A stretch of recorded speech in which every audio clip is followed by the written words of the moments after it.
Good afternoon, everybody, and welcome to the 2018 Hall of Fame induction for WCWP. My name is Dan Cox. I'm the station manager. I just want to make a few comments before we get started about the state of the station and where we're headed and what we're doing, just very briefly, and then we'll get started with Jeff and the inductees and the new awards we have this year, which is also great. I just wanted to note a couple of things. One of the things we're doing right now is we've gotten into what we call the next phase of radio. Now, all of you love radio, as I do, and we all still listen, but many of us, our children and our grandchildren, I don't have any yet, but some of you do, don't listen to radio. And it's sad for all of us, very much, but they've moved on to something else. I have 4 children, they're all millennials. They range in age from 21 to 33. Not one of them owns a radio. Okay? Despite my cajoling, they all own one of these. And they Bluetooth it to their car stereo, and they listen to their own tunes. It's an I, me, mine world, the Beatles, I think, once said.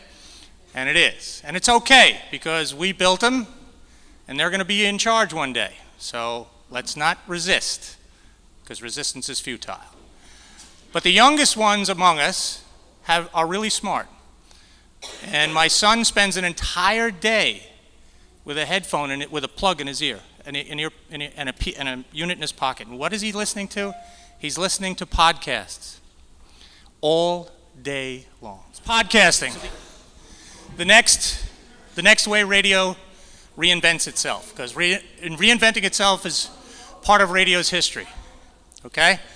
So keep the faith, keep listening to radio, but be interested in these podcasts, because it is the next big thing. Anyway, about the station. The station's doing well. If you haven't been there in a while, please go over and take a look. All our studios have been renovated in the last few years, and they all look terrific. They've all been upgraded to mostly analog, from analog to digital equipment. So we're keeping up. I just want to make an announcement about a couple of things that happened in the last couple of days.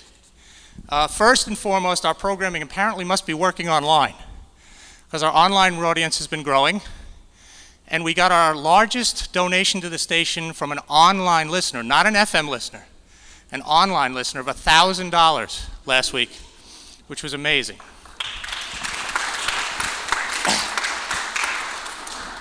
And I have to mention it, even though he doesn't like me doing it, but the Alfred and Reese Gadelli Foundation, which is run by Fred Gadelli, who most of you know, donated $3,000 to the station yesterday. And to all of you, and there are many of you in this room who've given donations to the station, I appreciate it. Every little bit counts. I know yesterday I got an $88.10 donation from the cameraman here, so I'm really happy about that. All right, and $88.10 goes a long way when it adds up, when people start spending that kind of money in. So I truly appreciate it. As a public radio station, we are subsidized by the university, but we are reliant on donations. And unfortunately, the Abrams family no longer exists in our world, and they're not here anymore. So I want to move on to the happier part of the day. I'm going to show a short video, and then you'll see what happens after that. Thank you.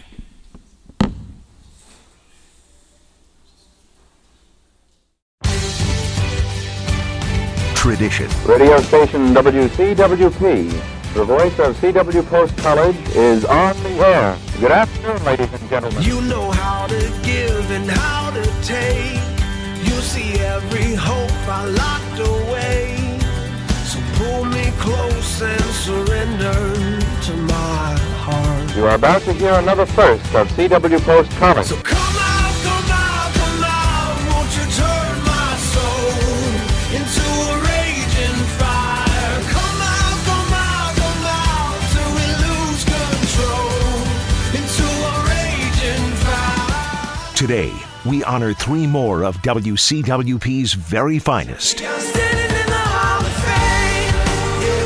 Muffet Provost. And the world's gonna know your name. John Commins. 'Cause you burn with the brightest flame. Pat Kroll. And the world's gonna know your name. And we begin 2 new traditions. The first WCWP Lifetime Achievement Award, presented to Chris MacIntosh. and the first Ann Gaffney Award for Service to Kristina Huderski. Now your host, WCWP alum and Hall of Famer, Jeff Kroll.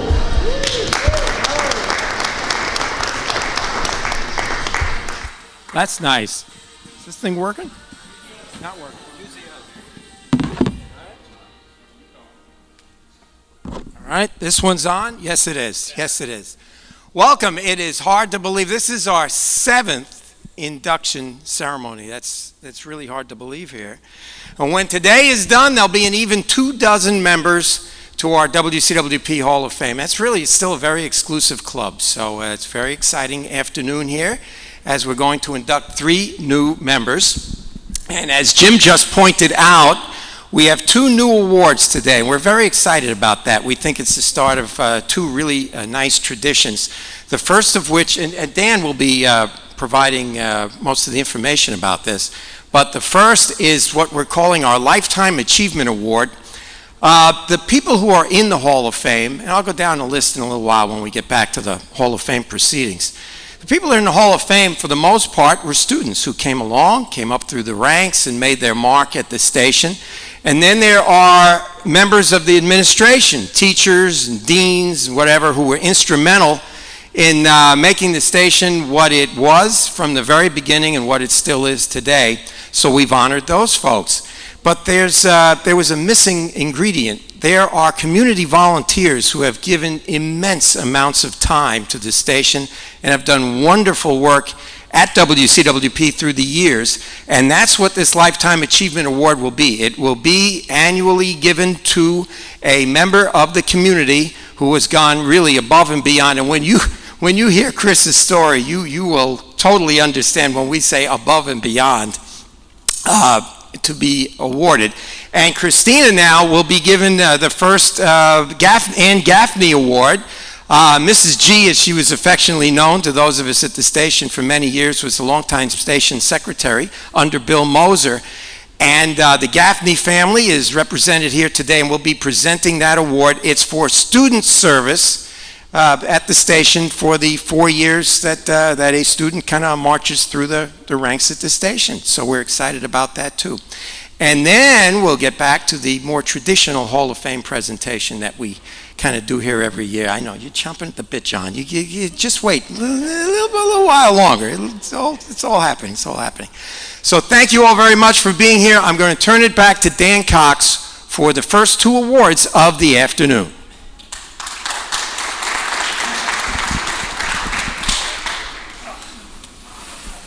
Thank you, Jeff. All right, so in September of 1981, I walked into that building and I said, can I speak to Mr. Moser? And this jerk said, Mr. Moser's my father, my name is Bill. That's right. Still using it. And I was very fortunate. I'd come from another college radio station. I won't go into the story of why I didn't stay there. It had to do with alcohol and grades, but Bill accepted me right away and put me to work. And by Halloween of that year, I was on the air doing shows with a guy named Mark Snyder. But along the way, he introduced me to this person who I've come to know and been close with for 37 years. When Bill came to us, he says, I got this guy, he wants to do rock and soul gospel. Now, we had just started a new format that was very heavy rock, very heavy. And he said, rock and soul gospel? What are you doing, Moser? He said, what are we going to do with this guy? Well, what did we do with him? We put him on Sunday morning at 6 a.m.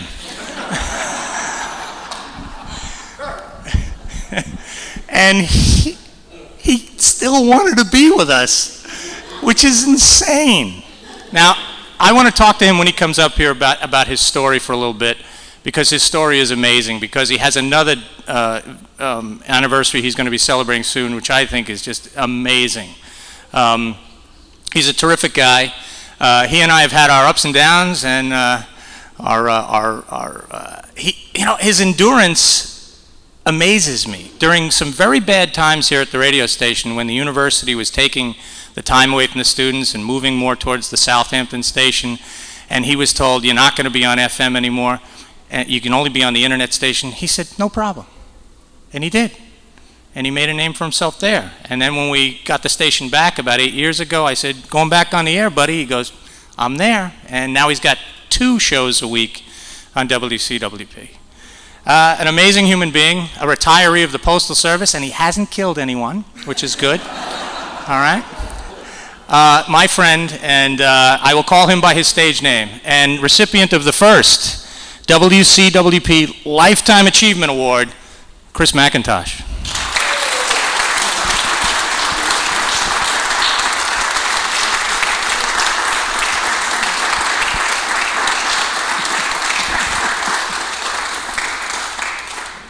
Thank you. You're welcome. All right. Okay, so let's see. I don't know. You want to sit down? Let's sit down. You're an old man. Step up.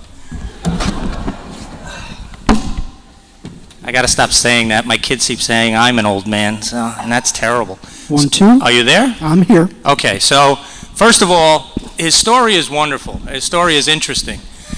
Where did you have your first radio show, and when was it, and how long ago? My very first radio show was 50 years ago this month at KCGN Radio, which was part of the Armed Force Network in Vietnam. And I remember it distinctly. The very first song I ever played was a tune by John Mayall's Blues Breakers with Peter Green called The Supernatural. What I needed to do was mail home and have my father mail my record collection to the ship that I was on, which of course he did, and packed everything in styrofoam bits. And it took me a month to clean all the albums off. So you were in the Navy? I was in the Navy, aboard ship now the Navy was really slick. In the Army and the Marines, what they would do back then was you would go over to Vietnam for a year, and that was your tour of duty, and then you would come back home. The Navy would send you over for like 9.5 months, 10 months, send you back home. Oh, you haven't done the full tour, you're going back again. So I ended up doing 2 tours on a ship, and the 3rd tour was a mountain patrol in Da Nang. So you weren't on the radio in Da Nang, huh? No, just for the first 3 years that I was in. Did you know the famous Adrian Carnow? Adrian was a couple of years before I got there. And the interesting thing is that very few people know when Cronauer left, his replacement was a young guy named Pat Sajak. That's right. I have heard that. That is amazing. Yeah, Pat Sajak. So tell us more. Got home, wanted to go into radio, but being the typical Vietnam vet, was all drugged up and couldn't have queued up a record if I wanted to. Ended up driving a school bus for years. My wife eventually told me, why don't you go to broadcasting school, because that's what you really, really love. Went to broadcasting school. It was called the Long Island School of Broadcasting in the old WBAB building. Yeah, I remember it. Yeah. You mean the house on 109? Yes. The Hornsteins. Everybody remember the Hornsteins? Some of you? Yeah, you remember the Hornsteins, right? Yeah, my teachers were like Alan Duke, Charlie Ambrosio, Don Dunitz. It was an interesting time. And then what? When did you get your first gig outside of the military? First gig outside the military was at WHME Radio in South Bend, Indiana. It was a contemporary Christian station, which at the time was what I was looking for. Sent them an audition tape. They called back and said, you got the job, you need to be out here in 2 weeks. Now, my wife at the time was pregnant with our first son, so I called her on the phone and I said, start packing, we're leaving in 2 weeks. We stayed out there for 6 or 7 months, 5 months. Got an offer to come back to WNYG, which was the AM station of BAB. And BAB, yeah. And we moved back, and all this again was done in like a week's notice. That was the life of a radio DJ in those days. If you after the first rating sweep, if you were no good, you either gotten rid of. If you were good, you moved on to a bigger station. That's and the average lifetime of a format back then was what, maybe 5 to 7 years. Yeah, maybe. It was 5 to 7 months if you were WXLO. John got that. Thank you, John. So after that, so how much between WNYG and WCWP? Okay, I remember going to WTHE in Mineola doing Saturday mornings for a while. And then there was a guy over here that worked in the public relations office named Pete Crescenti. Some of you might remember him. He had a Honeymooners fan club that used to do conferences here called Ralph. And he was always after the radio station to do a program of Christian rock. And they were always like, don't have the music, don't have the people. So he arranged for me to speak to Bill Moser. So I went in, talked to Bill, explained to him what I wanted to do, and he goes, okay, make me up a demo tape, and we'll see what happens. So I got a call from him about a week after I submitted the tape, and he goes, I'll tell you what, I'll give you a year, and after the year, we'll decide what we want to do. 37 years later. Well, the story is, about 11 and a half months later, I walk into Bill's office and I go, what do you want to do? And he goes, oh, I don't know. What do you want, 10 years? I go, let me think about that. Yeah. So, so 10 years later, I walk into the office again. Okay, what the hell? I don't This care. guy's not going to last. Look at him. You know. So 10 years later, I walk into the office, and I believe at the time it was Buffalo Terry Jones. Oh, yeah, okay. Yeah, probably And was. I said, my 10 years is up. What do you want to do? And he looks at me and he goes, I don't know what. You want another 10? I said, I'm going to have to think about it. Yeah. And this homecoming, we're coming up on 37 years.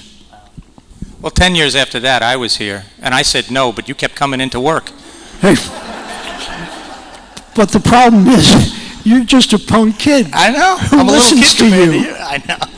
Well, you're the old dude. He's the old dude of the station, and all the guys know him and love him, and he's been with 37 years. Now, I know it's the longest running program in the history of WCWP. I mean, we've had successful formats on the station, and they've done very, very well, but most of them last maybe 5-7 years at the most, like commercial radio. But 37 years in the same program. Now, we're going to call Guinness because you have some information you got about that. I was told about a year and a half ago, maybe 2 years ago now, by Ron Alexenberg, who is one of the high muckety mucks in the Long Island Rock and Roll Hall of Fame, that for one station, one program, one host, I am doing the world's oldest rock and roll show. Now, that being said, that and 275 will get me on the subway in the city. Yeah. But still. I mean, it's nice. I've gotten chances to MC shows at B.B. King's, The Bottom Line, before it became a lecture hall for NYU. Yeah. My wife actually walked into CBGB's and came out in one piece. Wow, I think that's a rarity at CBGB's. Okay, so what's the future then? We getting another 37 out of you? Okay, the future is, right now I am playing the children of the artists that I started off playing.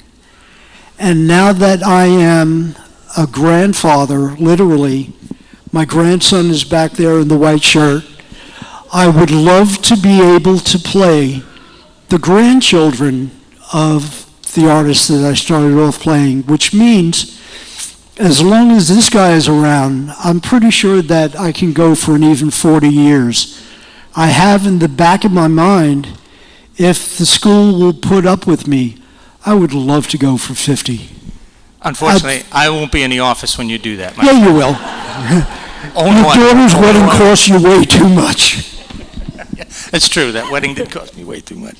That extended it 4 more years. I was out in a couple of years. But anyway, I appreciate, and you have to appreciate the work that this man's done, because no one has that kind of consistency. I mean, I wish the New York Yankees had that kind of consistency. We'd win the championship every single year. So I appreciate all the work that you've done for the station, and you're right. As long as I'm there, and as long as the people in this room support the station and we get support for WCWP, you'll be there at least until 40, if not 50, my friend. Very quickly, I just have to thank 4 people. I have to thank my wife, Beth, who has put up with me for all these years. That's true. Put up with is a good way of putting it, Beth. I got to thank Bill for taking the chance on a completely unknown commodity at the time. Got to thank this guy for keeping me around for all these years. And most importantly, as a Christian, I have to thank God that after 50 years of doing this thing, that He's still given me a fire in my belly, that every time I walk into that studio, it is just such a great feeling. Thank you, Chris. Everybody, Chris MacIntosh.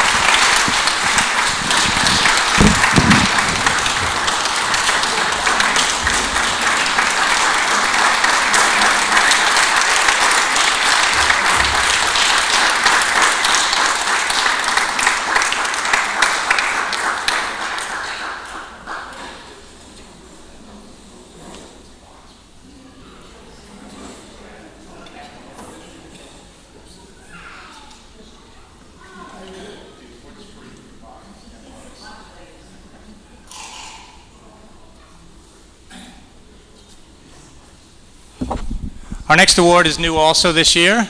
It's in tribute to a woman that had an impact on my life, if not hundreds of lives as we came through the radio station. And I'll only share one experience with you that I had with Mrs. G. I'd had a bad week. I'd flunked a test, wrecked the car, and my girlfriend broke up with me. And I'm sitting in that chair, and if everybody knows that chair in Mrs. G's office, which kind of faces her desk, and it's still there, it still exists there for my secretary, Janine Solaro.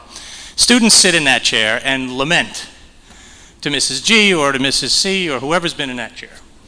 And I was awful. And she said, well, the car can be fixed. And I said, yeah, I know, the car can be fixed. He says, you'll study and do better on grades. I said, yeah. I said, but I'm really upset about this girl. She goes, now you got to buck up, because that's enough. All right? And she reminded me, unfortunately, or fortunately maybe, about my Irish mother, who was the same exact way. So it was like being at home when I was here. And that's why I think many of us stayed in that building for all the hours that we did, because it was home. And when I think of Mrs. G, that's what I think of. And that's why she should have this tribute, and she should be honored by the Hall of Fame. And I'm glad that was something that the Hall of Fame decided to do. And I appreciate that. So now I want to call up her daughter, Kathy Turner, to present the next award. Kathy Turner.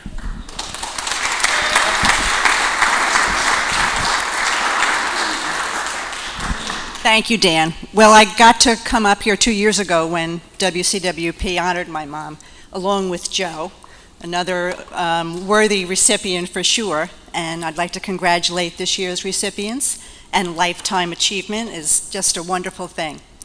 But I was honored again when they told me that they were now going to have a service award for a student in my mother's name, who was hardworking, like my mom was, a good listener, like my mom was, and very conscientious. So this year's first recipient that I just learned about a little bit today when I was talking with her and saw a little bit of her bio is Kristina, and I'm sorry, what is it? Honduras? Okay. But when I saw Kristina's bio, I said, my mom would have loved you. She, first of all, when she was just coming here for her acceptance day, I learned, immediately joined WCWP before she even took a first class. And then before you knew it, you were co-hosting or hosting a show in September of your first year. So she's just amazing. Then she was doing voiceovers and was a music director. And not that that was enough, then she did the Post television station, right? And within no time, she was editing and doing all sorts of things there. And you would think that would be enough. And then I saw that you also joined the Pioneer and was doing writing, and 3 weeks later was the editor of features in that, in that newspaper. So it's amazing.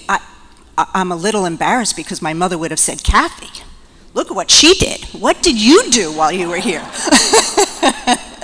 But it is a thrill for my siblings who could not be here and myself that you are the first recipient of the Ann Gaffney Service Award of WCWP. We are thrilled. It is well deserved. Oh, and by the way, when I spoke with her before, I said, do you have anything going on for after graduation? And of course, she already has a job at MTV, right? And I said, well, I have a daughter who works at Viacom, so I will set you up and let her meet you, and maybe she'll take you to lunch. So congratulations on this award. We're thrilled for you.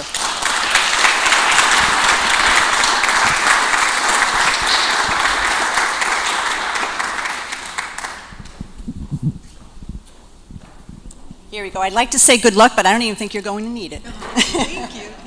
Thank you. Congratulations. Sure. Do you want to say anything? Oh, sure.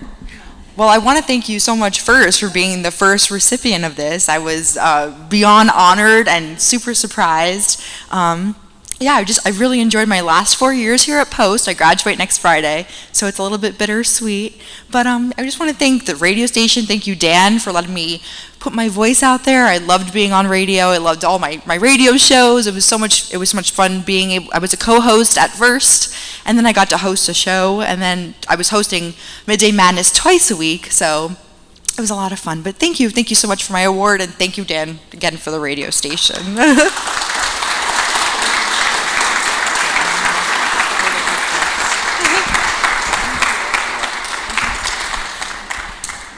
Yeah, Bill could tell you, and anyone who sat in my office can tell you, that next Friday is the saddest day of the year. I watch these kids, I said it again, I watch these young adults get in line, pick up their diploma, and some of them, they go off to wonderful careers, and I lose these great workers, and I got to start the process all over again. My sports department likes when I talk in sports metaphors, and running a radio station like WCW is like that. You get freshmen who come in and they're all full of vigor, and you get them going, and then they work real hard, and then they become seniors, and they all leave. And you got to start the process all over again. It's a constant rotation, but I wouldn't do anything else, to be honest with you. Somebody asked me yesterday, when are you retiring? And of course, Chris and I joke about that. I said, I'll retire when I don't feel like I'm doing anything anymore, but I get up every morning wanting to come to that building, because and for the people in this room, you know it. In that point in your life when you were there, it was the greatest place you could be. And then your children come along and that all changes. So I want to give Jeff Kroll back, and we can get along to the inductees to the Hall of Fame this year. Jeff Kroll.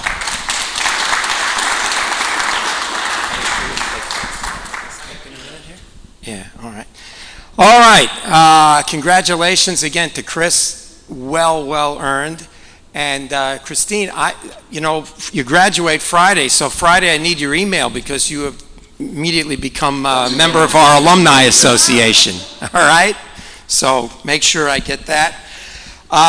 It is Hall of Fame Day, and what I like to do here at the beginning is always make note of the Hall of Famers who are in attendance today, and we do have a number of them here, and I always think that it's well worth mentioning. First, from our very first induction class, I mentioned this is our 7th, from the very first induction class, and he has many firsts at the station, Hank Neimark, right over here. And you will hear from Hank in just a few moments as he will help induct our very first inductee today. Also on hand from the second induction class, a guy named Moser over here, Bill Moser. Going down the line so I don't miss anybody. Let's see, from 2015, I know this guy. Bruce Leonard is here today. And you'll hear Bruce also. Bruce is here. One thing, we take our Hall of Famers, we make them work during the show. So Hank will be working and Bruce will be working here in a little bit. Also here today, and I'm very excited that he's able to be here. And believe me, he's put up with a lot to get here today. Joe Honerkamp is here today. You feel better there, Joseph P. All right? Very good. And as Kathy Turner said, she's here representing Ann Gaffney, the Gaffney family. Mrs. Gaffney was inducted in 2016. And then we have both of our inductees from last year are here. Neil Marks is here today. And yeah, we're putting Neil to work here in a little while too. And also this guy, John LiBretto, is here today, and we're putting him to work here, as they will all help induct this year's new members to our WCWP Hall of Fame. Now, one of our Hall of Famers who could not be here today, he actually, believe it or not, is actually back in Florida. He came home and he's already back in Florida for a reason. Ted David, one of our longtime helpers here at the station, goes all the way back, was inducted into the Hall of Fame back in 2014. And he sent along this video to congratulate the newest members. Once again, unfortunately, the swearing in, if you will, the induction of the Hall of Fame folks is happening on a day when I can't be there, but I did not want to let it go without some special comments to some special people. I've never had the pleasure of meeting Muffet Provost, but of course her name is legendary along with the term pioneer. She was one of the originals at the radio station, and we do have a Facebook relationship, and to her, congratulations on your induction. And now on to Reverend Cummins, who was far from a pastor when I knew him. We worked together at different times at WGBB, and John was always a superior on the air and always a great guy, and perhaps it was that great guy aspect of him that led him to a higher calling. So now John is broadcasting without benefit of a tower or RF, and yet, from what I understand, it's going all the way up into the ionosphere. John, congratulations on all you've done in broadcasting, all you did at WCWP, and obviously all you're doing for the folks in the community and in your parish. Now on to the doyen of WCWP, Pat Kroll, who for years and years was a student at Post. Well, not more than 4. I'm not trying to make her sound dumb, but a loyal WCWP alum, and ultimately the best prize she got there, I guess, was her husband, Jeff. And since her graduation, during all the homecoming weekends and so on, she's been active and a principal, most recently in the WCWP Alumni Association, and more than worthy of this honor. So to you, Pat, congratulations and welcome to the wall with the plaque. Everybody have a great afternoon and enjoy the festivities, and I wish you all well, good health, and good fortune in the future. See you all soon. Ted David, checking in from Florida. Also, before we get started, I just want to thank the guy behind the camera here, Mike Chameri. And Mike, year after year, above and beyond, for any event that we have, this or homecomings or any other event during the year, Mike is our official videographer and picture taker, and all of this will be available online. He'll post the video, he'll post all kinds of pictures. You look at him, he's got a camera going, he's got his phone, he's got the video thing going. We're wired in, you can wave, you can do anything you want. When you see the camera, wave, because you'll be on the video that he puts together. When this is done, it'll be up, he presto changeo, you turn it around, probably be on tomorrow if I know you. Definitely tomorrow. Definitely tomorrow. Mike Chameri, thanks so much. Now, we get started with our first inductee. Now, we have to make a phone call to get the inductee on the line here, so we're going to need some technical assistance to do so. Just a simple radio. A simpleton. So we're going to hop around the back. So you're gonna make the call? Yeah. We're going to call Muffet. Muffet is home in West Virginia and could not make it today because of pending shoulder surgery.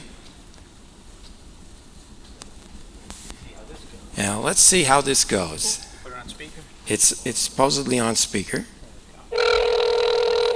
It's ringing. 1 ringy dingy, 2 ring. Remember that?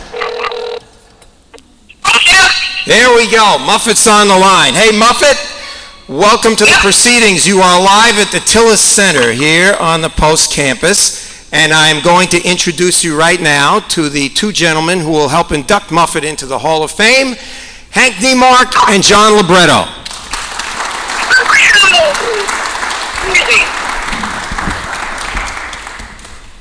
Hi, Muffet. How you doing? Hello, Muffet. By the way, I just wanted to say, just to expand on Dan's anecdote about coming to the station. I go so far back that when I came to the station, I saw a guy there. I said, "Bill." He said, "Bill's my son. Call me Mr. Moser."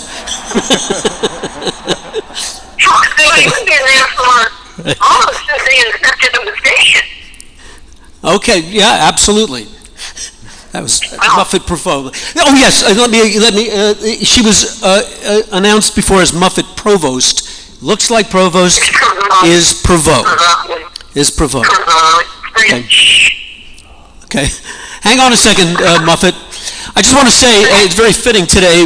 We have two women who are being inducted. If we were to wake up tomorrow in 1965, it'd be a little dismaying, but we would be able to navigate things. We'd be, turn on a light, drive a car, speak the language, flush a toilet. We know all that stuff. We'd be able to do that. But the thing is that what would really be hard to get into our system are the social norms that are different. Smoking, people smoking everywhere. This place would have been filled with smoking all the time. When they do it on TV, hang on a second, Muffet. Okay? Thank you. And one of the things, of course, was the role of women in society. And the thing is that women were, it was like received knowledge that women were in a subservient role to men. And it was embedded in the culture. It was embedded in the culture in dress, in accommodations, language, all of that stuff. And you okay there, Muffet? I'm fine. I'm here. Okay, there you go. And when I started in television, there were women who were working in television. They were, unless they were on the air being weather girls, they were receptionists. And then there came a time when it was mandated that women would be, had to be brought in as engineers, gaffers, camera people, and so forth. And that just coincided with Chiron. Does everybody know what Chiron is? There's a Chiron guy. Chiron is basically a typewriter, and all that stuff that you see on the newscasts and on the sports things and the lower thirds that say who people are, that's all done with a kind of a really sophisticated typewriter. So wow, fantastic. Now they had to bring people in to be women into the fold. Perfect. More typists. And but that all started to change. That began. What was that, Muffet? Go ahead. I hope this works when we get to it. Don't worry. At any rate, here's the interesting thing. When WCWP AM started, Carrier Current started, the word went out that we want people to come in, and there were no women. It was like a boys' club. It wasn't by design.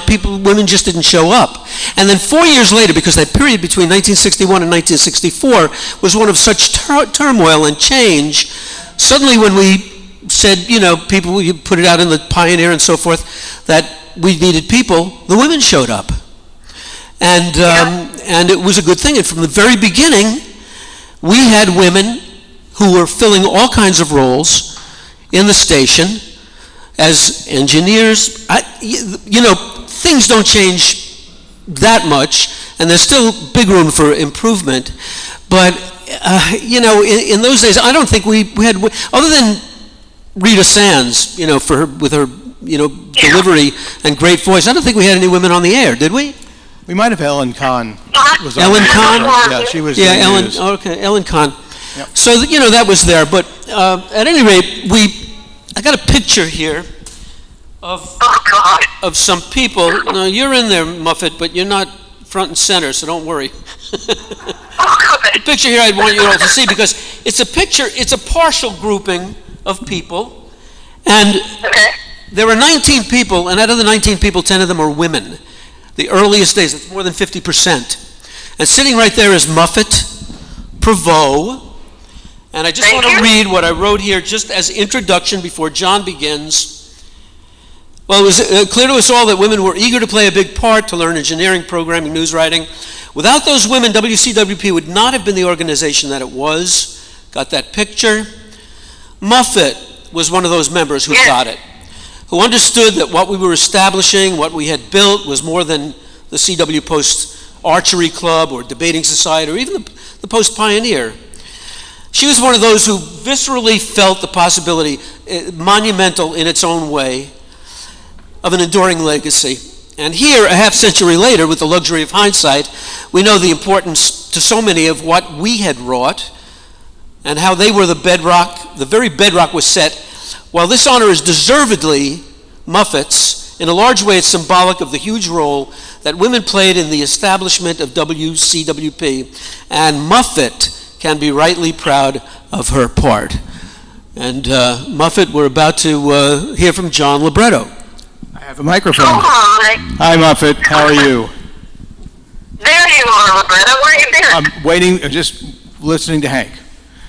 We have some questions, Muffet. When you came here in 1964, 1965, one of the things we wanted to know, why the radio station? What was it about the radio station as compared to everything else on campus that made you decide to work at the radio station?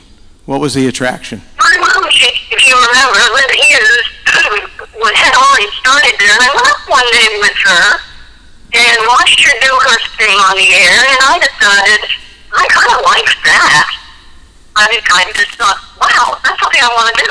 And so that's how I started with it. It's a little tough on the microphone, the speaker, to understand everything you said, but it sounded like were you thinking about going on the air when you came down to the station? Was that one of the attractions? No. Not at all. I was just thinking about, engineering. That was the major role. I had no desire to be on the air at that point. I liked being behind the scenes and controlling the turntables and stuff of that sort. Yeah.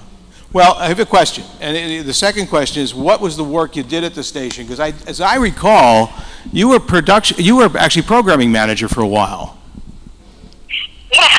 When we had the AM station up and running, I think that was our junior and senior year. McGarry and I were the head of the AM department of the station, so we were the program directors, whatever you want to call it. And we ran the station to the dorms, cross-wired to the dorms, but then at night when we weren't on, we had WORFM on, and I believe that was probably more popular than us. But yes, that we did the last year or so that I was there, and we were all, Lynn and I and Barbara and you, we were all part of the executive committee to the station the last couple of years we were there too. Okay. Well, we should move on. Do you have any particular memories that stand out of any people there? Oh yes, John, I can tell the story on you. No, I'd rather not. That's the only thing we understood as a story on me. I don't want to hear it. No, Muffet, it's all about you today. Well, it involved me. I told you the story, but I won't get into it. I really enjoyed the camaraderie at the station. I never felt the need to join a sorority. I just always felt we had the radio station group, and that was fun. Bunch of good kids. We had good times. We learned a lot, and so I was very happy with it. That's great. We all had great times here. It was a wonderful place to work. We all had fun, and I'm echoing what Hank had to say. When women students came to the station, maybe we were a different generation. I don't know, but there was never any of those, never any competition in terms of airtime or just in terms of the jobs. It was just we were all students, we were all together, and that's what made it so much fun for all of us to work. And we had great relationships. We had great fun for four years together. So with that, Muffet, we would like to now present you with your, seriously not right in person, We will be sending it to you, but congratulations, you are now a member of the WCWP Hall of Fame. Congratulations, Muffet. This will be coming to you in a plain brown wrapper. Unfortunately, Muffet, we're holding your picture is going to include Hank and me holding your plaque. So we always thought Hank was a Muppet. Everybody else too. I miss you guys. There are a lot of people here. Yes. Yeah, we have a really full house tonight. This is a great crowd. So congratulations. Thank you. Take pictures and send those to me too, so I know who's there. From our class, Diane Hudson-Taylor is here. Hey, Diane. She's waving back. And also one of the stalwarts of 1968. Right. So, Muffet, congratulations, and really and truly good luck with the surgery with your shoulder. We'll need a good left-hander for next year's softball team, so make sure you're okay. Bye-bye, Muffet. Thanks a lot, Muffet. Bye-bye. Bye-bye. Bye.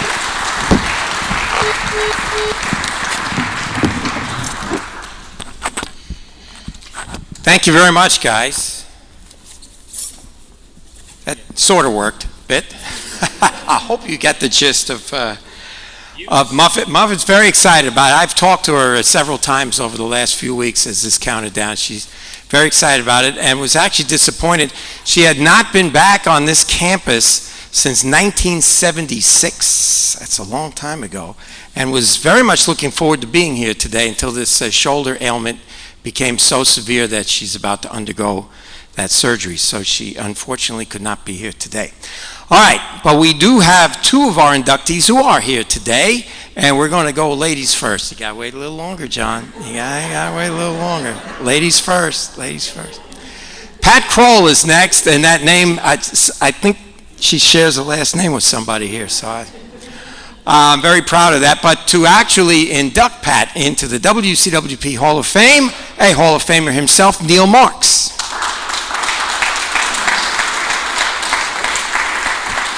Thank you. Good afternoon. In 1975, Pat Champion, now Kroll, walked into the radio station with her best friend Joanne Balaki, who is now Murphy and is sitting right over there, and began a career contributing to the WCWP legacy that continues today, 43 years later. When Pat arrived, I was a student too, and was in the sports and top 40 music departments. I figured she came knocking for the chance to get on the air. We were all very protective of our territory then. Everyone else who came in wanted to get on the air or run the board, but she had no interest. Who was this strange person? What did she really want? Was she Moser's spy? Very strange. She said she wanted to get involved and get business experience and agreed to start by creating order out of the chaos that was our music library. You remember that, right, John? In 1975, a music library was a physical place with actual records on shelves, not WAV files on a hard drive or in the cloud. She took charge. I mean, she took charge. If you know Pat, you know what that means. And before Pat grabbed control, albums would disappear, wrong records were in the wrong sleeves, we wouldn't get the latest records from the production companies, and the staff would treat the library like it was their own basement. Pat made sure that the work she did to create order in the mess was not undone, and that she would not be pushed around by those of us used to having the run of the place. She created relationships with the labels and got us the new releases just like the big boys.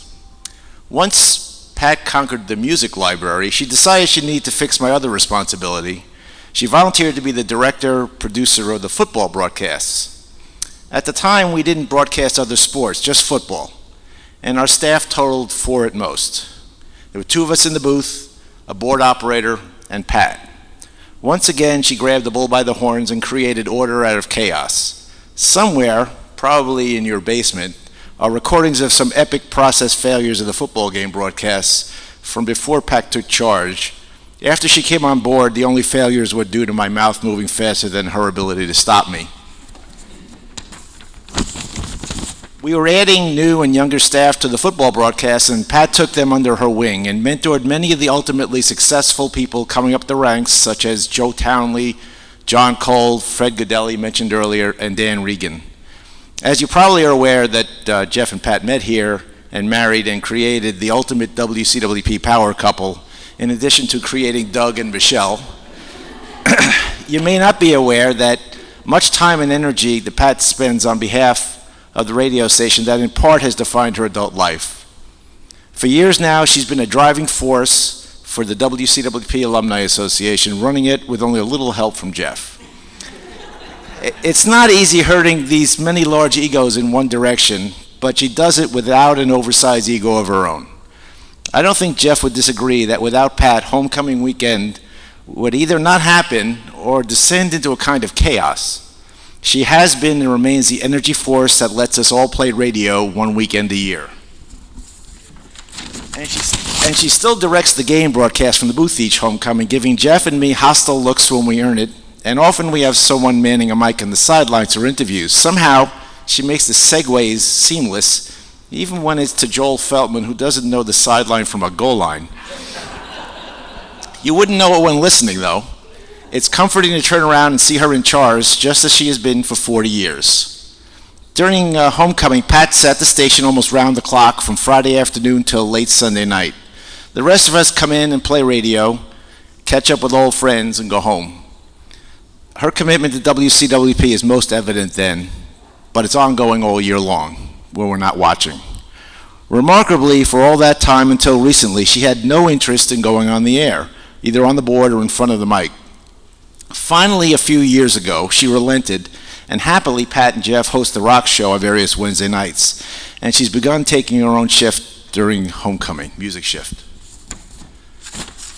So it's all part of paying it forward and adding to the legacy that defines what makes someone a WCWP Hall of Famer. I know your entire family, many of whom are here today, all the alums and the current staff are so happy for you. So why don't you come up?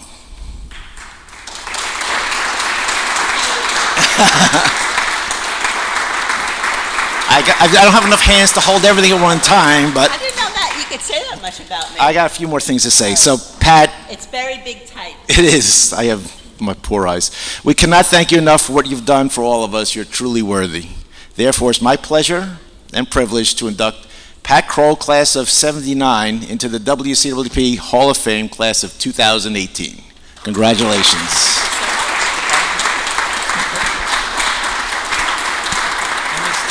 Plaque appears, just like that. Just like that. The plaque appears. Congratulations. Thank you. Thank you, Larry. Now the hard part. What's the hard part? Why don't you sit up here and we'll see if anybody wants to tell terrible stories about you. Well, she has a few words. Well, can I say Oh, okay, what I yeah, I have to guess say? so. Would you like this? Actually, you said most of what I was Well, here, why don't you take this? Okay. Okay. All right. I'm not good enough not to read, so sorry. I let Jeff handle that part. Thank you, Neil, for such kind words, and you almost followed my script to the T, but you added a few things. Seriously, though, I hadn't been nominated for more than 5 minutes when I picked up the phone, and I think Neil was in LA at the time, and I said, would you please induct me? And did it take you longer than 5 minutes to answer? I thought about it for about a second. Okay, no, it was a very quick answer. He was very happy to do that for me. First, I'd like to thank the Hall of Fame Committee for this prestigious nomination, and my fellow inductees, Muffet and John, and of course, Chris and Kristina on their awards and accomplishments. My family, friends, and friends I have known so long that, sorry, you're all my family now. You are here also. And of course, my mom and my mom-in-law are here with me also.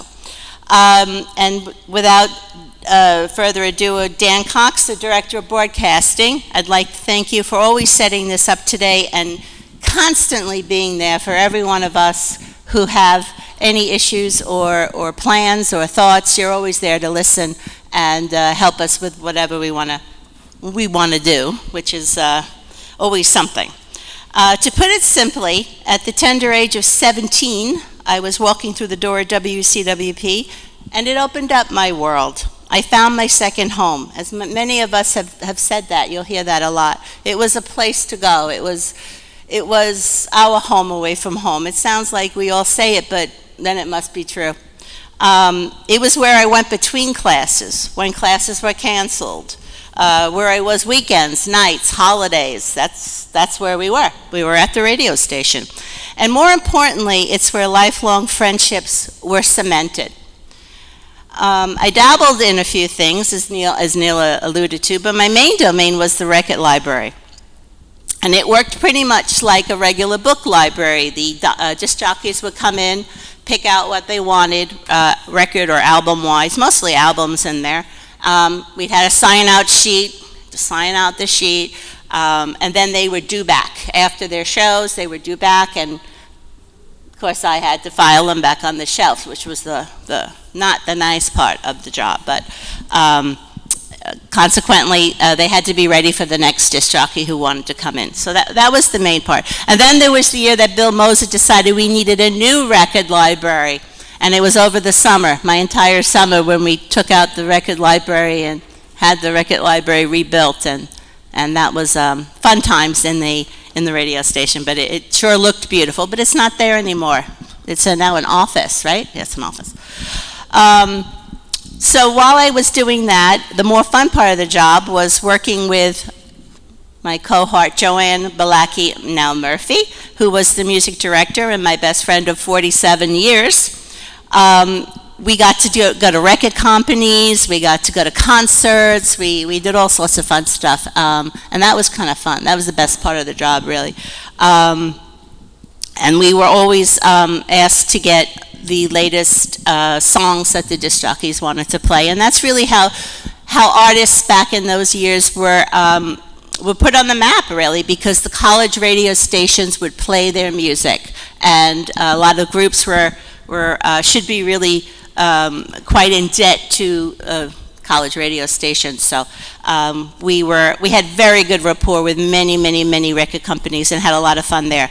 And as Neil said, I did get involved in sports, and sports is kind of second nature to me. I was the third of three girls, and my dad was determined that I would know sports, and I knew sports, and kind of helped me catch a guy who really likes sports.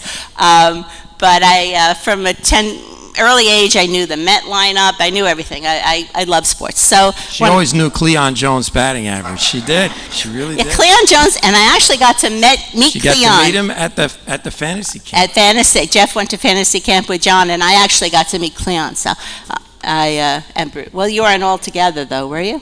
No. At the same year? Right. Yeah.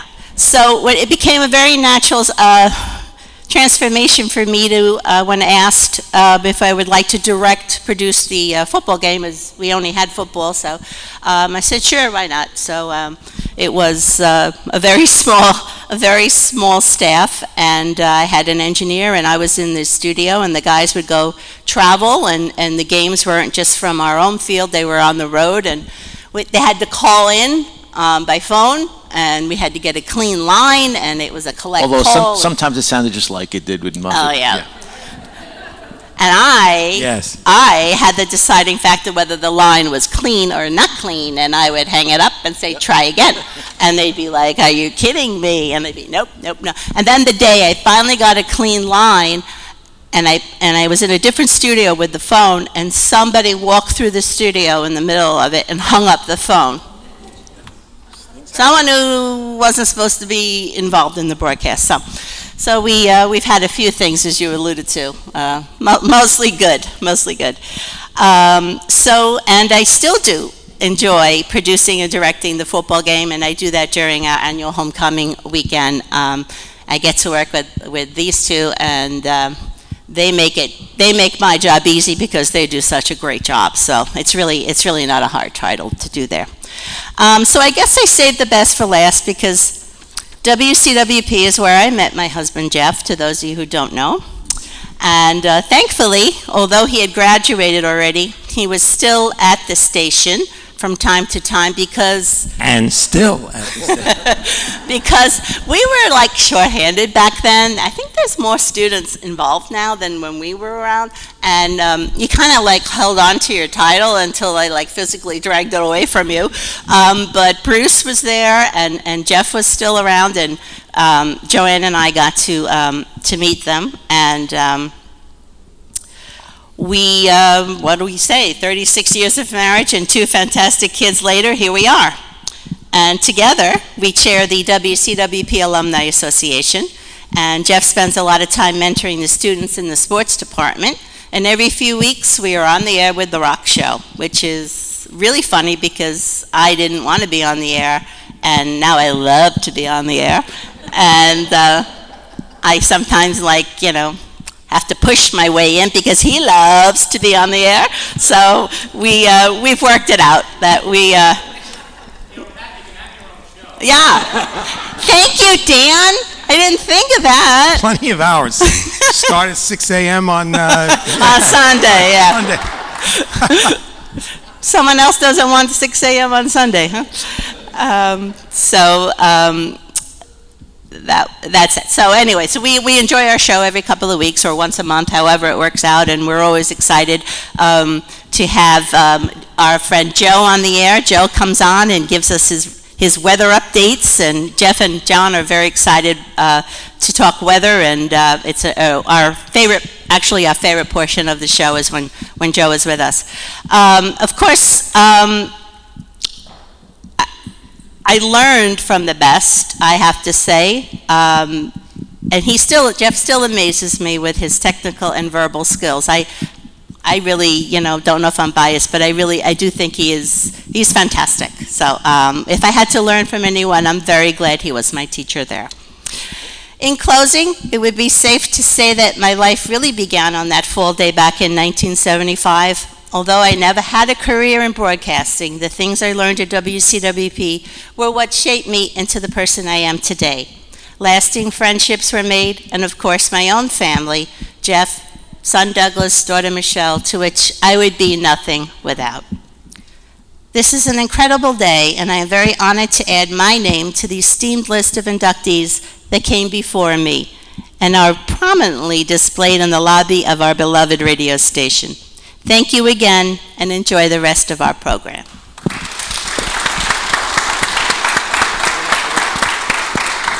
Now, Pat wrote those notes down because she really thought she didn't like to speak in front of crowds, but clearly she can. And she did not speak into a microphone for at least 40 years before one night saying, I'm ready to get on one of these shows. I want to try it. And I chose yours. He chose mine, yes. That's great. As far as our WCWP Alumni Association, I must have been at the station working with the sports department one day. I don't, because I generally do that a lot. And then for whatever reason, Pat was with me that day. And by the time that day was over, she informed me that we were running the Alumni Association. So, ladies, that's how you get it done, right? So congratulations. Thank you. We have well wishes from someone who could not be here today. I've got to put on the glasses to read it. From our friend Joel Feltman down in Florida. If you'll indulge me, these are Joel's words. The first word, greetings. That's how you know it's from Joel. Greetings from South Florida to all my WCWP friends, and my sincerest congratulations to this year's class of inductees to the WCWP Hall of Fame. The honors bestowed upon the 3 of you today are most certainly well-deserved. And to my dear Pat, I trust you know how much I treasure our long and rich friendship. From those early days when you first came into Jeff's life, through the years and memories as neighbors at 411, and all the ensuing decades as the 2 of you built your lives an extraordinary family together. I think that's about us. You have remained a constant object of my deep affection and respect, that the miles between us and the realities of everyday life cause our time together to be so infrequent does not one bit diminish those feelings. I always eagerly look forward with great anticipation to my annual visits for homecoming weekend and to you and Jeff's all too random visits down this way. I think we got I think we got dig. There's a little dig in there. We do go every year. We get there at least once a year. No, we do. He's worked into every trip. I recall with great fondness a note you wrote me upon your departure from 411. That's an apartment they had up in Yonkers. To set, they each had an apartment at 411 Bronx River Road up there. The note simply stated, quote, "In order to have a friend, you must first be a friend," end quote. You have indeed fulfilled that and more over the years. Who did I rip that off from? I don't know. And you will have my friendship and loyalty forevermore. In closing, Michelle and I once again send our warmest wishes and sincerest congratulations to you and your fellow inductees. Enjoy your special day surrounded by your friends and loved ones. In friendship always, Joel Feltman, WCWP 74 and forever. Oh, there you go. Thank you, Joel. That was lovely. Hi, Joel. Wave to Joel on the video right there. Said, Joel. Thank you very much. So, what I said before, you spoke incorrectly, but now it's time if anybody else has anything they want to add to their story, maybe any stories about Pat or... No one has any stories. Joanne won't talk because it's wonderful that she's here because the two of them were... Because she still won't get in front of a microphone, the two. I will say, Jeff, that Hold on. Can we... Let's see, how far will this go?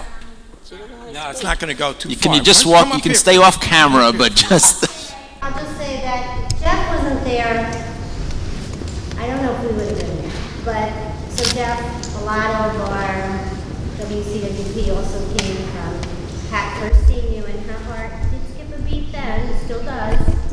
So you're a big cause of that. And this is supposed to be her day. I know, but I'm saying that she then... We share.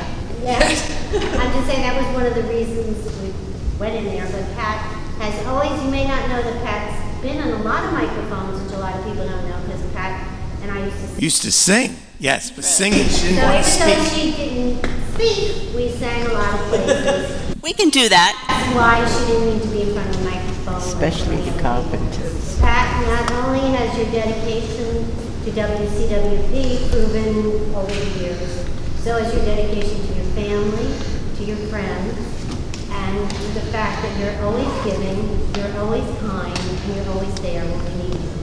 And from the bottom of my heart, I've always loved you and always will. I'm very proud of you.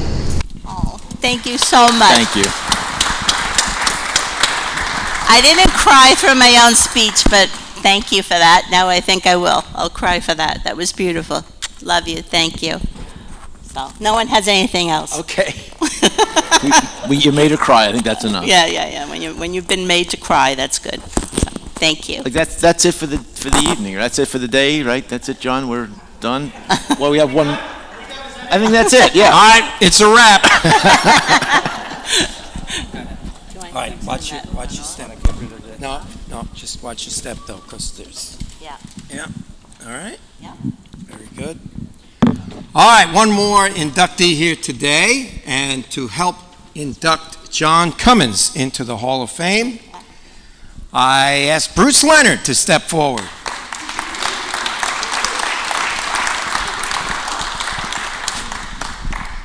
We have somehow tangled all the wires, but that's all right. We'll figure it out. There you go. Are we up there? Yeah, you might as well come up here. We'll take it from here. Hello. Have to agree with Jeff. We are out of time, and I'm terribly sorry, John. We'll have to talk about this later. We'll make it up as a doubleheader tomorrow, right? It's exactly. I was thinking, in fact, okay, you started it. John, I love you to death. You know that. He loves to talk. Just loves. We went to a comedy show with Rob Bartlett, 1849 Club, or some club in the city. And the comedian Evan Sayet, the guy I actually worked with, opened up and is talking, and John is quietly, but with his voice, heckling the guy. Evan let him have it. I never saw him turn that color red before. It was the funniest thing I'd ever seen. But it didn't stop him. Put a microphone near him, give him a crowd. He doesn't care. Well,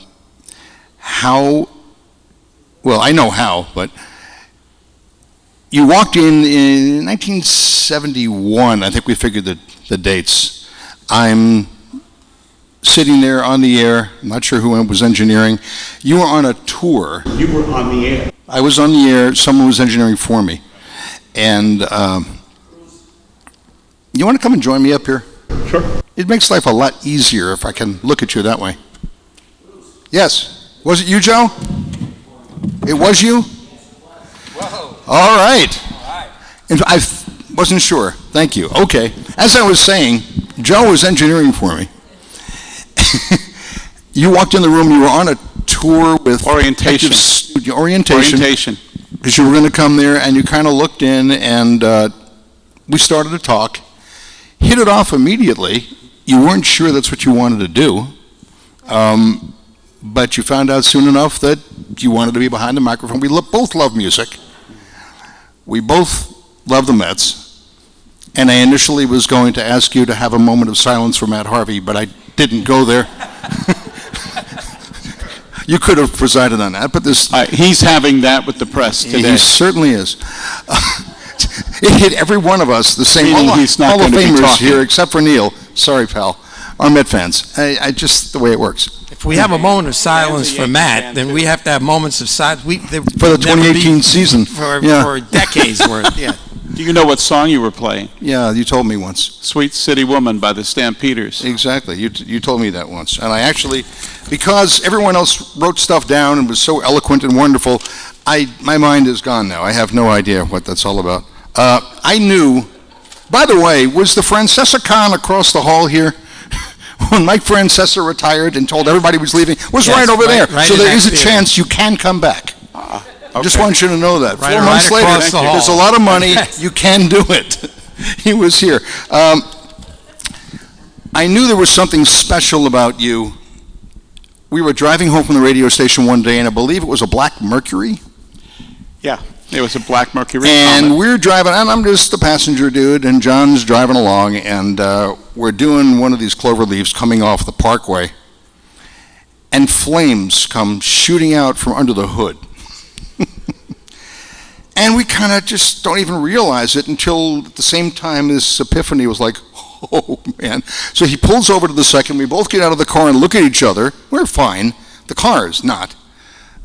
I knew then that there's something about this guy that's special. I was very safe with him. It was going to be a fun thing. Thank you very much. He saved my air freshener. WCWP was a cool place with you around there. I actually had to write this down. I knew it all. You worked in the tape library when we actually had to play tapes. And you helped work in the engineering library or engineering with Joe. And the music librarian you learned from Mike Riccio, another Hall of Famer who's not here today. Music director and program director. You went through this so quickly, they grabbed you out of here and pulled you into WGBB so fast they didn't know what hit you. You followed, Ted David was there, a bunch of them. It was a nice pathway. Cool 97 up in Westchester. There was another cool station in Florida. I don't know the date. I had it written down and I don't have it here now. John is now, correct me please, an Anglican priest. Yes. In Douglas, Georgia. Correct. And I'm in South Carolina, so we're both Southern boys now, which is kind of fun. He was going crazy because he had New York pizza yesterday. He went nuts, like, pizza, yes. You were great on the air then. You were great on the air now. Now you're calling. Has you doing something special this week involving Darryl Strawberry? Yes. I'm a member of the Fellowship of Christian Athletes, and I'm the chaplain of the boys' baseball teams at Coffee High School. And we have our banquet on Tuesday night, the FCA banquet, and the guest, the keynote speaker, is Darryl Strawberry. And I've been asked to introduce him. So it's a great For honor a true to Met be able fan, to this do is that. heaven. I'm sorry? I said, for a true Met fan, this is heaven. Yeah. And the director called me yesterday and left me a message, and I called him back last night, and he said, I wanted to let you know that they gave me some bio information for you to have to speak with. And I said, great, I'll stop by Monday and pick it up from your office. And I figured, I'll appease him with that. But, I could probably tell him more about the Met career, the Los Angeles Dodgers career, and the Yankees career. You've got to get the Yankees in there. And he won championships with them. He's got Right. more rings with the Yankees than with the Mets. But he's also got more rings than Matt Harvey. And it's a great honor to be asked to do that. It's one of those things that I know God has a sense of humor to be able to say, you can do this. So. Well, obviously, he got you to wear a tie today, so there you go. Yeah, I sort of got backed into this. I'm normally dressed in my normal color. If you walk into my closet, it's black, black, black, and black, being an Anglican priest with a dab of white at the collar. And so Bruce and Jeff said, it's proper that you wear a jacket and tie. Notice, jackets, no For ties. the inductees. When we were inducted, we both wore ties. we did. So, And never again. I mean, no problem, I had the jacket. No Well, problem, with I had you, the pants, I had the it's shirt, that or I had the to number. buy a tie. With that, or it's the number 7 jersey. I mean, it's one or the other. So True. this is At one time, I did like 6 or 7 years working with the Mets for their fantasy cap. First it was Dream Week, and then it turned into Ultimate Week, and it was really great. I was working at WALK at the time and doing reports from the locker room, and these guys came down separate years, but Bruce's brother Paul was my roommate. Which and was, so there was still annoys me.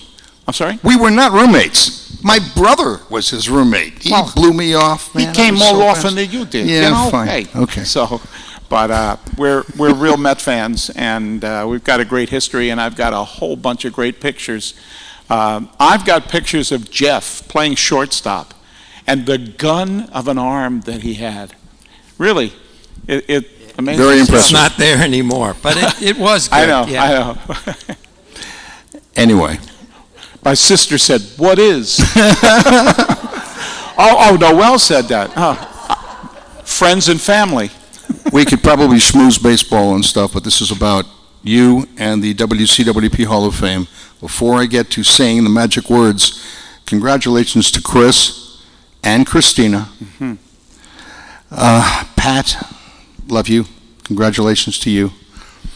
Muffet, I'm sorry you couldn't be here, but welcome. I'm glad you're here. John, it's my pleasure and my honor to induct you into the WCWP Hall of Fame. Thank you.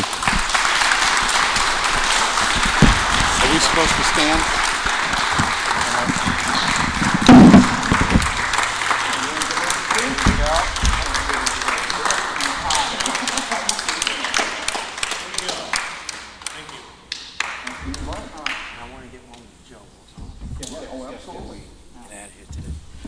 I just want to add, John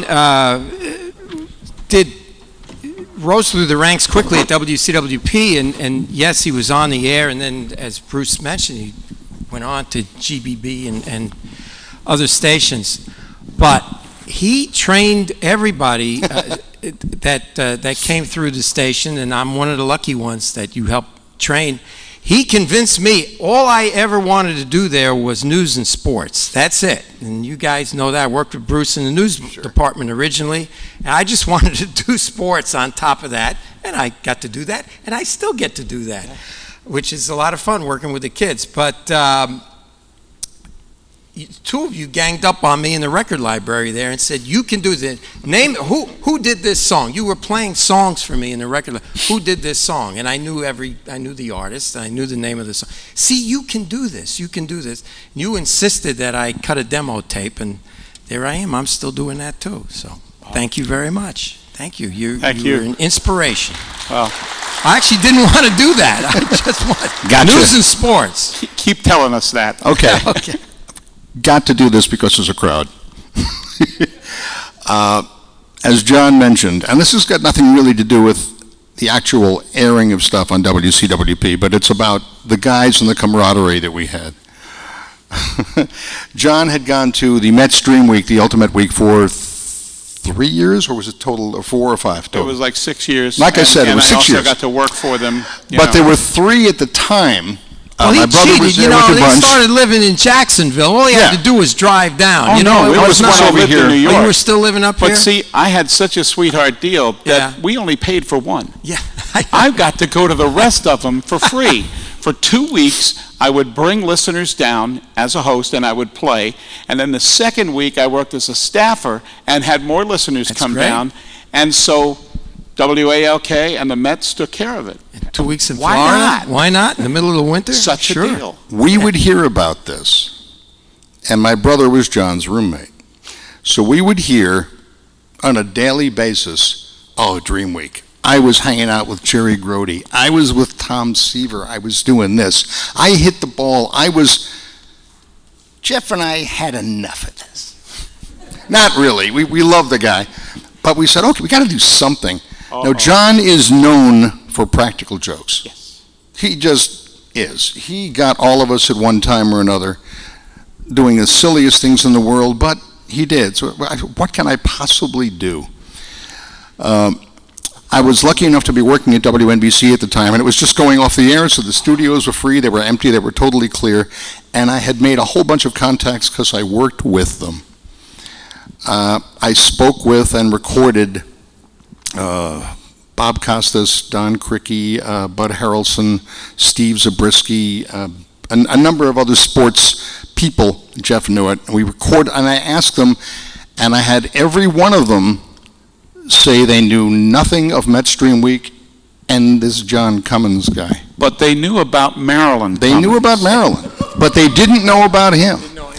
We put together a piece, A Current Affair was a big TV show at the time. We put together something called A Questionable Affair. And it was like a maybe 20-minute piece. It was long.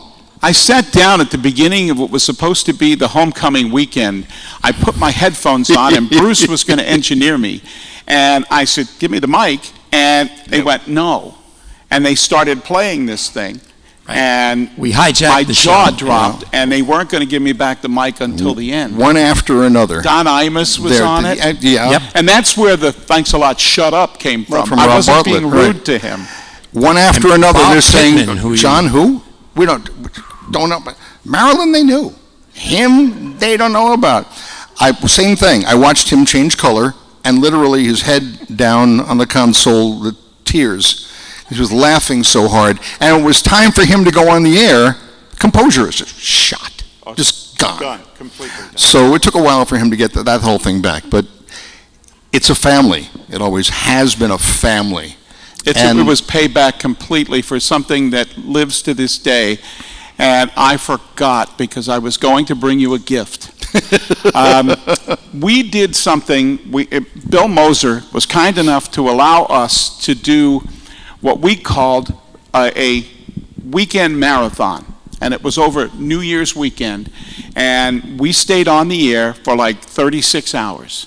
And all of us doing different shifts. And Bruce would do a top 40 sort of progressive, because as you know, Bruce talks like this on the radio. And he would have the lights off in the studio, except for one lamp. And those were the days where we played albums and 45s. And so Bruce was in the studio. It was about 2 or 3 o'clock in the morning. And it was not a lot of people around. So I was there, and I decided I was going to just catch his attention. So I walked in while he was talking, and I had taken a cup of chocolate powder, and I poured it into my mouth, dry. And I walked in while he's talking on the air, and he's spinning a record, and I started going, clouds of chocolate powder all over the studio, onto his record. And you got, as the record's going like that, you want to talk about That's why I had to get him had back. to get even. He and Jeff got more than even. We got your back. But, you know, we're brothers. We always have been. I was only at WCWP for 2 years. And I Two started... very powerful years. And, well, it was a blessing for me to be working with so many wonderful people. I, too, on that day that I met you, I met Bill Moser. And I didn't get the shtick about, you know, no, that's my father, because I called him. He said, I'm Bill Moser, and I said, hello, Bill. And he told me that I couldn't do a thing at the radio station until I got my third-class radiophone ticket, and that I had to go to Radio Shack and get the book to study. And so I went. I was a Tandy person. I went to Radio Shack, got the book, and had to go downtown to take the test. And I remember quite distinctly, 1971, August 30th of 1971, I was told that I passed and that I could now go, and I was so excited, I could now go and work at WCWP. And I was told that I was going to help do the news. And I had to sit in this little room on what we called UPI paper. It was boxes of yellow paper that went through the UPI machine, you know, a teletypewriter. And I was there with a guy named Steve Heil, and in a closed room, and we were doing the news just before Bruce Mahler. Bruce Mahler was in Police Academy. He was one of the guys, just an incredible talent, and he did a classical music show. And really, really wonderful guy. But something set off Steve Heil, and he started to giggle. And I'm sitting next to him, and you know, if one person giggles, this is my first chance to be on the radio. And we start giggling. Well, then that was the newscast. It just went downhill from there. And I figured, I'm done. And so then I met Mike Riccio. But Bill told me that I had a job, that I was going to go in, as you said, the tape library. And I thought, oh, how wonderful. It's going to be, I'll just have to itemize. It was nothing like Pat had with the record library, but there were tapes all over the place. It was in the back studio that now has the big plexiglass window, and, you know, it's now a beautiful studio. But I went in there and I was like, okay. And so categorize it, and then, you know, cut up with razor blades anything that's not going to be usable. Took me a couple of days, and I asked Bill to come in and look at it, and he said, you got the job. And I was like, wow, okay. And I met Mike Riccio, and I really started to love the background of going into listening to albums, new albums, new singles, and trying to decide what was a hit and what wasn't. And then I learned about this thing called the clock, that these gentlemen learned up close and personal, and anybody else that worked behind them, on what to play when during the hour. And the funny thing was, I had to do air checks, and my voice is a lot deeper today. But when I had to do a audition tape for Mike Riccio, my voice sounded like this: WCWP with John Commins. And it was like, okay. And Mike said to me, what are you going to sound like when you grow up? And I'm like, okay, is he trying to tell me something? And he said, there was a guy named Bob Stevens who did 3 to 7 on a Saturday night, Saturday afternoon. Might have been 3 to 8. But Bob couldn't come in one Saturday. So I was never insulted about this, but Mike Riccio said, can you take the shift? And I'm like, great. It's my big chance. And he said, just segue music and play commercial, you know, the PSAs. I don't want you to talk. That's how we all started, yes. Yeah. And you know what dead air is like, right? This was my dead air. It went on for 3 or 4 weeks that I was now taking that shift on, and all I was doing was segueing music, meaning playing one record after another. I got really good at it, and to this day. And then finally he said to me, okay, you can do the weather. So I was able to do the weather, and then finally he said to me, you can do the show.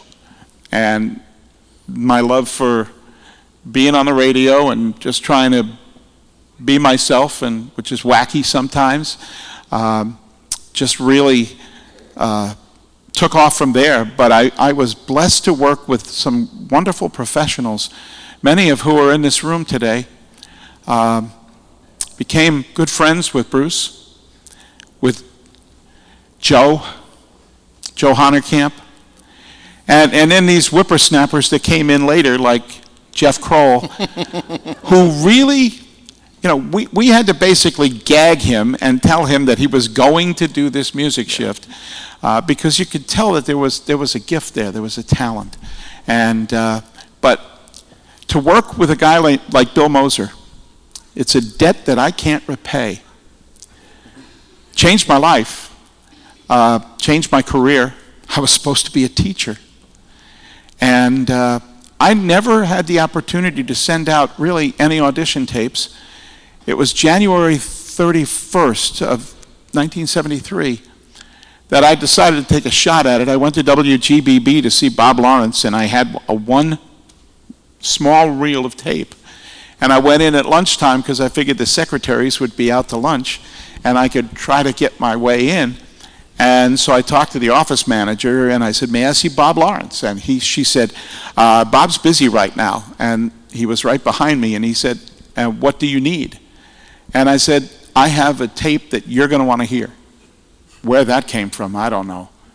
But he took me up to his office, and he listened to it, and he said, "I want you to start tonight at midnight.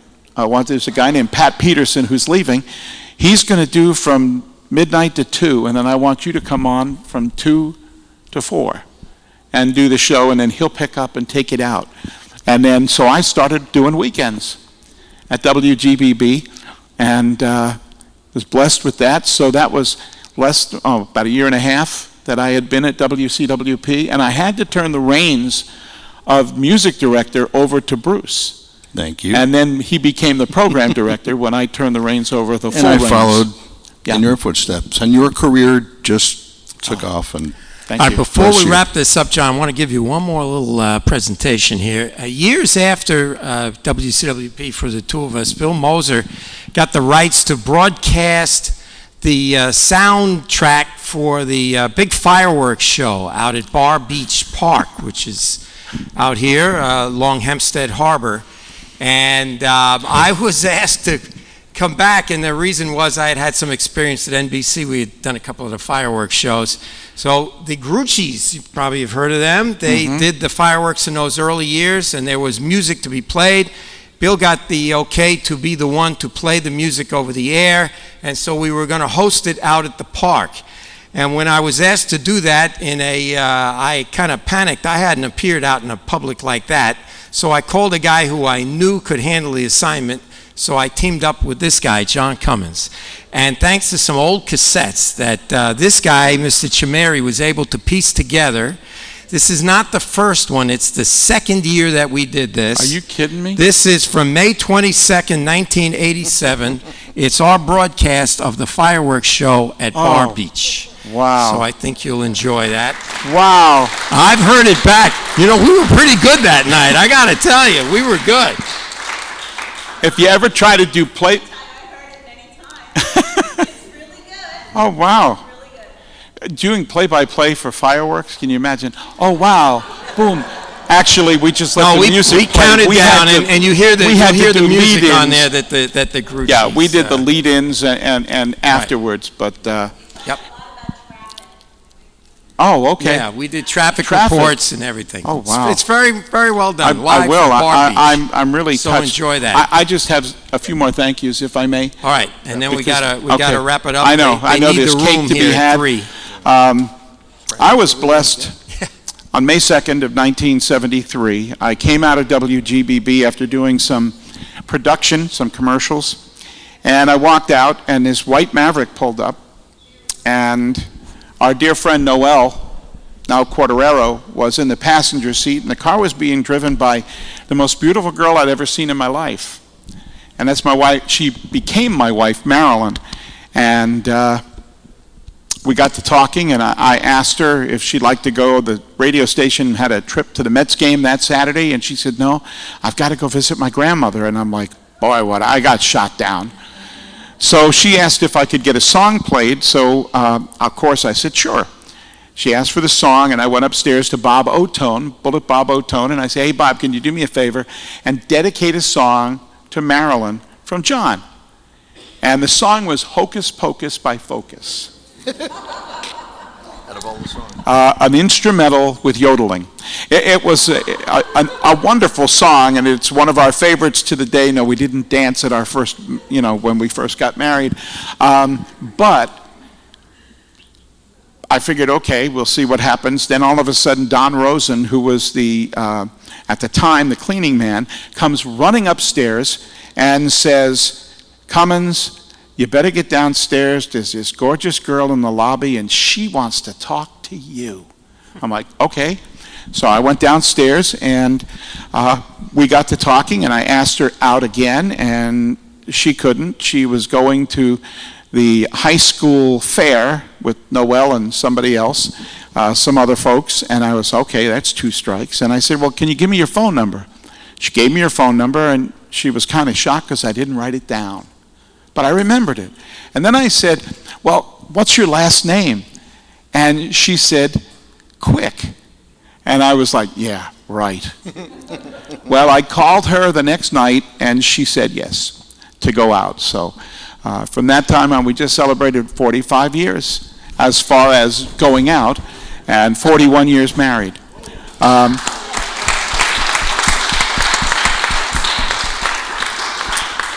And the lady who caused it all, our dear friend Noel, is here today, and her husband Michael. We've been friends since forever.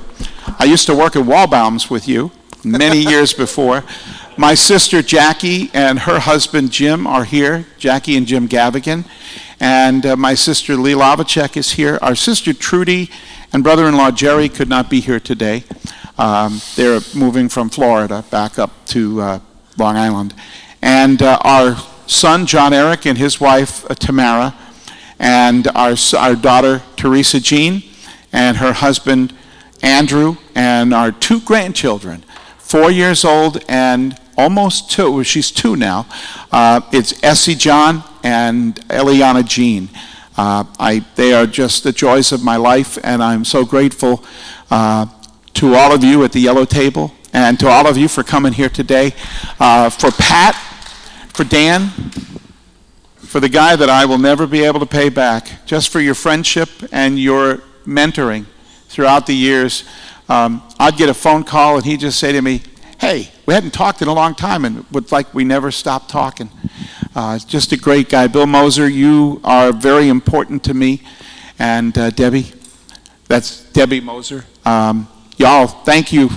You have blessed us so much, Kathy and Joe, Neil, and Lita. We just love y'all, and I'm so glad that we were able to be here this year, and I'm so absolutely thrilled and honored to be a part of the Hall of Fame. He got in 1 y'all, just to let you know he's from Georgia now, yeah. John Commins, ladies and gentlemen, thank you very much for joining us today at the 7th annual induction to the WCWP Hall of Fame. Cut the cake. Yep, we have a beautiful cake. We hope you'll take part in that. Coffee and cake. We're going to take some pictures of the cake before we cut it with the names on there, but thank you all for being here.